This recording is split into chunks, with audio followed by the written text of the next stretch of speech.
Let's talk about the 225. This is a fascinating contest, I think, the handicap hurdle here. A horse, we talked about rising weights. I mean, the favourite here, Master of the Sea, mark of 92 it started from, has gone up £51, is now a mark of 143. Anyone want to comment on that? I know you've highlighted 4 completely different ones there, Billy, so I won't come to you first. Talk about one. Yeah, Sandy or Luke. You can start if you want, Billy. Master of the Sea, he was eye-catching last year. He was very, very consistent. I just wonder if this race is going to be a bit too much for him. It's a really competitive race. Can I just say, I interrupt you, the latest prices actually, Silviana Conti 100 to 30, Bobsworth 9 to 4, Dinas 6 to 1, Tidal Bay 13 to 2, Q Card 9 to 1, Long Run 12s, Rudemy 16s, the Giant Bolts 25s. We're still ticking with 100 to 30 there. That's pretty good. But that's drifted then. You've cut back a race here. I know I have, but I was just quite interested to see the prices come up. I'd just say that them prices are William Hill as well, so they're not necessarily industry best. Well, we are. We're advertising William Hill there, which is good for them. Maybe the cheque will be in the post. OK, sorry, I interrupted you about something that caught my eye in that last race. I'm sorry. Master of the Sea. Yeah, I've got a feeling that this is a really competitive race, and I'm not sure how well handicapped he is anymore. Like, there's a lot of horses in there that could either return to form. Like Life for It was once a really good hurdler, and then you got Gevry Chambertin, who could be anything. He's full brother or half brother. Well, my line's gone through that, but I see that not your highlighter. Yeah, my highlighter's gone through it. The highlighter's gone through it, and my big black pen has gone through it. Convince me why I should be looking at Gevry Chambertin. I'm no less confident. Have I pronounced Luke laughed straight away, so I pronounced it wrong. Go on, no, pronounce it for me then. Gevry Chambertin. Chambertin? Doesn't look like that to me. I'm an EastEnder. Chambertin. Chambertin, I'm with you, Peter. He's just got that nice sort of profile. What kind of profile is that, Billy? Front runner. Yeah. Brother to Grand Cru. Yep. Had a really good start. It will go season. to fences. Not. Well, we should mention this is a fixed bush hurdle race. So it's I know not you're going to say hurdles. that. Yeah. It's not fences. It's somewhere in between. So, the hurdlers will be okay. You can also have a chase coming down to these fences that will, can do well. But back on your one, get Gevray Chambertin, as you like. Yeah.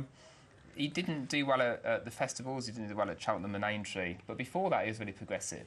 And I like his sort of profiles. He's had a nice break. So, never mind what happened at Cheltenham. He's coming back here fresh. He's only a 5-year-old. The Yard have done well in this race over, in recent years. No reason not to fancy him. It's interesting. I was just actually reading past winners of this race, and there's been some really good winners of it. Back in 2009 we had Diamond Harry, 2010 Grand Cruise, 2011 Dianas that he runs obviously in the same card, and last year's been a top weight Trust in Times. There's been some really good winners. Who's going to be the next horse? Well, Trust in Times runs in this, but 11 stone 12. I mean, it's a big ask. I know last night there was a lot of money for 2 rockers of Alan King, Wayne Hutchinson. Well, he's price wise as well, so. That explains the money. I think what is crucial to this horse is soft ground, which he gets. He looked green at times last season, especially his win at Towster. I thought he was so green that day. He just did you just say Towster? Towster. We're splitting hairs, really. No, I know we are. It's a bit like Southwell and Southwell. Yeah, that one's Southwell. Everyone knows greats Southwell this morning. The World Cup and the World Cup. Yeah, I'm not going to forget that one. It must be the paint in the studio. I hope so. I tell you what it is, the fumes are. Stop giving them excuses. No, I will this week, but when next week we're up in the new studio, I won't give you any. I'll tell you how. Would you like me to continue? Because I haven't quite finished. No, yeah, as normal. Go on, Sandy. His win at Towster, whatever you want. Yeah. Huntingdon. He was so. I just thought he was almost, with his greenness, he was actually quite sloppy, and he just ploughed through the last. He's obviously been off 255 days. I think he's potentially very smart. I think obviously 11 stone 8 in a race like this is a lot to carry. But there have been horses, I said, that have carried 11 stone 12 and won this race. It wouldn't surprise me if 2 rockers went very close today.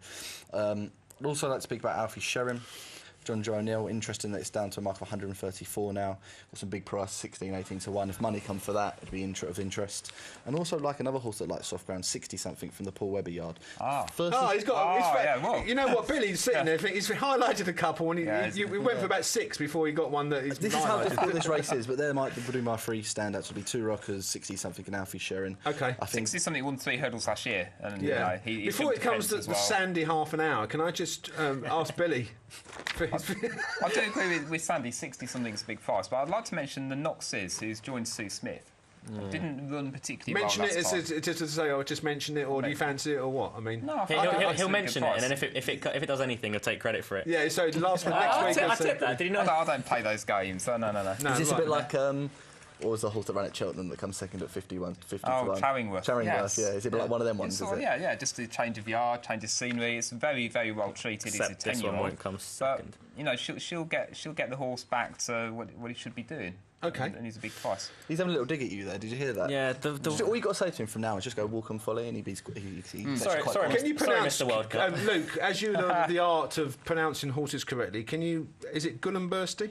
Gullenbursty, yeah. Oh, got it right. Yeah, that's not bad. Why has it come back, do you think, from chasing? Is it because of the fixed hurdles, do you think? Because it's a strange move for Your me. guess is as good as mine. He won really impressively last time. I think it was Market Raisin, wasn't it? He won really well. It could just... to be honest, I don't know. It's completely okay. Well, let me ask you a question you might know. What's going to win? I'd love to know that. I'm interested in Eli Brown, who last time won at Aintree, but I'm a bit hesitant on that form because they took out 4 hurdles in the home straight, or 4 hurdles in total that day. Was that low sun? Yeah, so it became a flat race. Pretty much, yeah. But he won it well enough. He didn't have much to beat, did he? No, and he jumps well on the whole. Charlie Deutsch, who I know Sandy very much likes. Yeah. He's a really good claimer. He's since lost his £10 claim. Okay. So he's now down to 7. Don't copy Sandy, so what's your selection? Eli Brown. Okay. Sandy? My selection would be 2 Rockers. 2 Rockers. Billy, you've got most of the Chambertin. card highlighted there. No, my tip is Gevray Chambertin, definitely. And the Knoxes are just a little bit... I say a little bit each way. I'll have a little bit winning place. It's not really for me. I wouldn't really want to have a bet in this race. Okay. For people that would, obviously, you can follow us or not follow us. For me, I think Master of the Sea will continue to improve. It's only a 6-year-old, and I think I love the soft.